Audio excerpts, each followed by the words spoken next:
warahmatullahi wabarakatuh.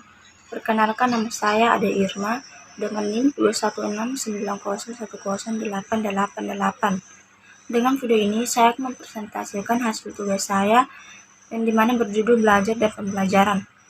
Adapun yang pertama yaitu pengertian belajar dan pembelajaran. Belajar adalah suatu aktivitas atau suatu proses untuk memperoleh pengetahuan, meningkatkan keterampilan, memperbaiki perilaku, sikap, dan mengokohkan kepribadian. Dan menurut definisi umum, dalam pembelajaran sains, secara konvensional memperoleh pengetahuan datang dari sebuah pengalaman. Bagaimana pengalaman tersebut terjadi berulang kali, melahirkan pengetahuan. Sedangkan pembelajaran adalah proses interaksi peserta didik dan sumber belajar pada suatu lingkungan belajar yang meliputi guru dan siswa yang saling bertukar informasi. Adapun yang kedua yaitu ciri-ciri perilaku belajar. Yang pertama, perubahan tingkah laku terjadi secara sadar. Suatu perilaku digolongkan sebagai aktivitas belajar apabila pelaku menyadari terjadinya perubahan tersebut atau sekurang-kurangnya merasakan adanya suatu perubahan dalam dirinya, misalnya menyadari pengetahuannya bertambah. Yang kedua, perubahan bersifat kontinu dan fungsional sebagai hasil belajar. Perubahan yang terjadi dalam diri seorang berlangsung secara kesinambungan dan tidak statis. Satu perubahan berikutnya dan selanjutnya akan berguna bagi kehidupan atau bagi proses belajar berikutnya. Misalnya, jika seorang anak belajar membaca, ia akan mengalami perubahan dari tidak dapat membaca menjadi dapat membaca. Perubahan ini akan berlangsung terus sampai kecakapan membacanya menjadi cepat dan lancar. Bahkan dapat membaca berbagai macam bentuk tulisan maupun berbagai tulisan di beragam media. Yang ketiga, perubahan proses bersifat positif dan aktif. Dikatakan positif apabila perilaku senantiasa bertambah dan tertuju untuk memperoleh sesuatu yang lebih baik dari sebelumnya. Perubahan bersifat aktif berarti bahwa perubahan tidak terjadi dengan sendirinya, melainkan karena usaha individu sendiri. Oleh karena itu, perubahan tingkah laku karena proses kematangan yang terjadi karena sendirinya, karena dorongan dari dalam tidak termasuk perubahan dalam pengertian belajar. Yang keempat, perubahan bersifat permanen. Perubahan yang terjadi karena belajar bersifat menetap. Misalnya, seorang anak dalam bermain sepeda setelah belajar tidak akan hilang begitu saja, melainkan akan terus dimiliki, bahkan akan makin berkembang jika terus dilatih. Yang kelima, perubahan dalam belajar bertujuan atau terarah adanya tujuan yang akan dicapai oleh perilaku belajar dan terarah kepada perubahan tingkah laku yang benar-benar disadari. Misalnya, belajar mengetik. Sebelumnya tetap menetap. Kenapa yang mungkin dapat dicapai dengan belajar mengetik. Yang keenam, perubahan mencakup belajar aspek tingkah laku yang perubahan yang diperoleh seseorang.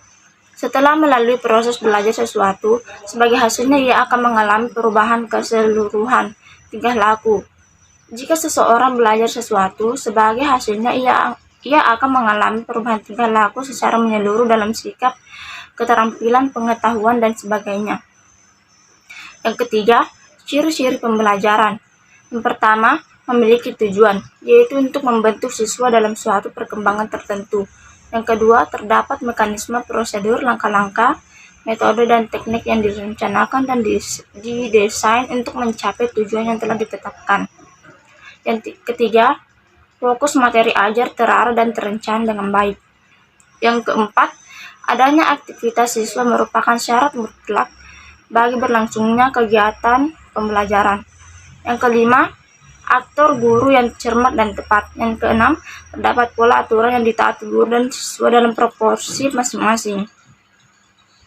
Yang keempat, faktor-faktor yang mempengaruhi belajar.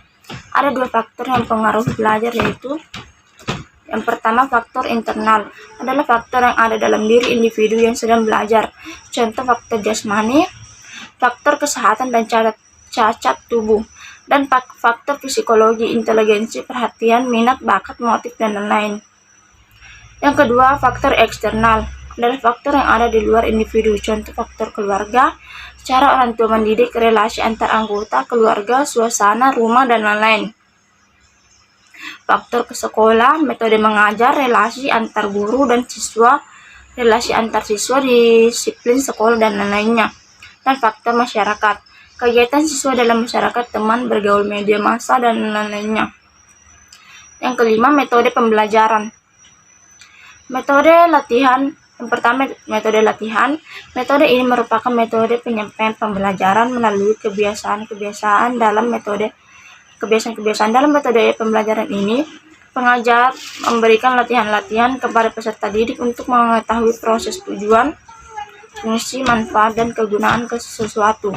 Metode latihan ini bertujuan membentuk kebiasaan atau pola yang otomatis pada peserta didik. Yang kedua, metode tanya jawab.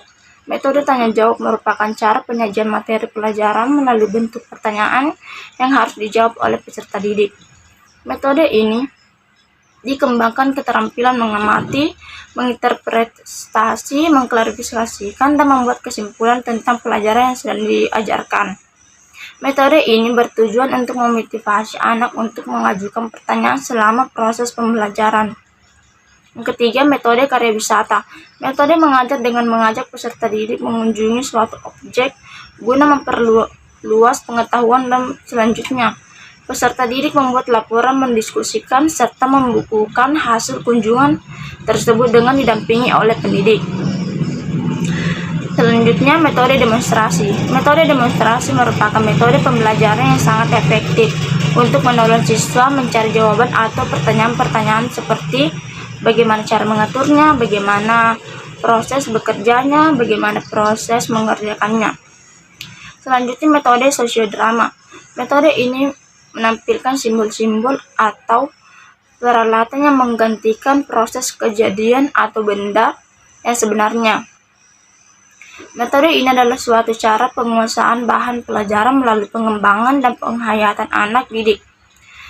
Metode yang melibatkan interaksi antar dua siswa atau lebih tentang suatu topik atau situasi. Siswa melakukan peran masing-masing sesuai dengan tokoh yang ia lakoni. Mereka berinteraksi sesama mereka. Selanjutnya, metode bermain peran. Metode bermain peran adalah metode yang mengajarkan pembelajaran melalui pengembangan imajinasi dan penghayatan anak didik dengan cara memerankan suatu tokoh. Dalam metode ini dapat mengembangkan penghayatan, tanggung jawab, dan terampil dalam memaknai materi yang dipelajari. Selanjutnya, metode diskusi.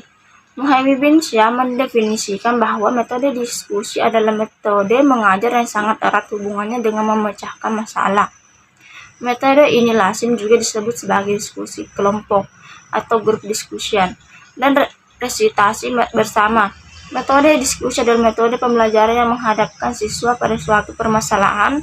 Tujuan utama metode ini adalah untuk memecahkan suatu permasalahan, menjawab pertanyaan, menambah dan memahami pengetahuan siswa, serta untuk membuat suatu keputusan. Karena itu, diskusi bukanlah debat yang bersifat mengadu argumentasi. Diskusi lebih bersifat bertukar pengalaman untuk menentukan keputusan tertentu secara bersama-sama. Selanjutnya, metode pemberian tugas dan resitasi. Metode pemberian tugas dan resitasi adalah metode penyajian bahan di mana guru memberikan tugas tertentu agar siswa melakukan kegiatan belajar. Metode ini diberikan karena dirasakan bahan pelajaran terlalu banyak, sementara waktu sedikit.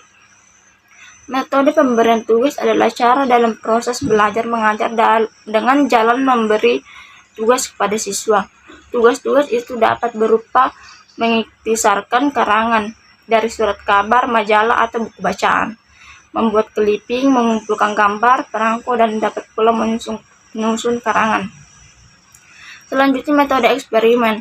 Metode eksperimen menurut Saiful Bahri Jamara adalah cara penyajian pelajaran di mana siswa melakukan percobaan dengan mengalami sendiri sesuatu yang dipelajari. Dalam proses belajar mengajar dengan metode eksperimen, siswa diberi kesempatan untuk mengalami sendiri atau melakukan sendiri mengikuti sesuatu proses, mengamati suatu objek keadaan atau proses sesuatu. Dengan demikian, siswa dituntut untuk mengalami sendiri, mencari kebenaran atau mencoba mencari suatu hukum atau dalil dan menarik kesimpulan dari proses yang dialaminya itu. Selanjutnya, metode proyek. Metode proyek adalah metode pembelajaran berupa penyajian kepada siswa materi pelajaran yang berpusat dari suatu masalah, yang selanjutnya dibahas dari berbagai sisi yang relevan, sehingga diperoleh pemecahan secara menyeluruh dan bermakna. Itulah hasil persentase tugas saya. Lebih dan kurangnya mohon dimaafkan. Terima kasih.